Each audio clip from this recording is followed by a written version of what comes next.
உலக வங்கி மலேசியாவில் ஊழியர்களின் ஓய்வுகால வைப்பு நிதி EPF சேமிப்பை எடுப்பதற்கான குறைந்தபட்ச வயதை 55 65 அதிகரிக்க வேண்டும் என்று பரிந்துரைத்துள்ளது.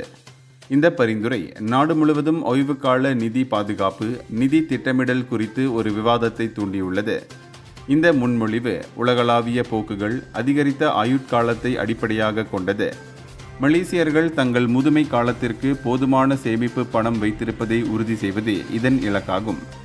இந்த மாற்றம் எதிர்கால ஓய்வூதியம் பெறுபவர்களை பாதுகாக்கும் என்று கூறப்பட்டாலும், பலர் தாங்கள் கடுமையாக உழைத்த பணத்தை உடனடியாக அணுகுவது மற்றும் வாழ்க்கை திட்டங்களில் ஏற்படும் தாக்கம் குறித்து கவலைகளை எழுப்பியுள்ளனர்.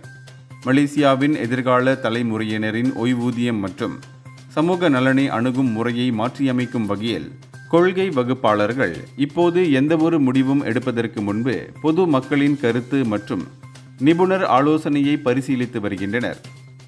இந்தியர்களின் இதய குரல் மக்களோசை.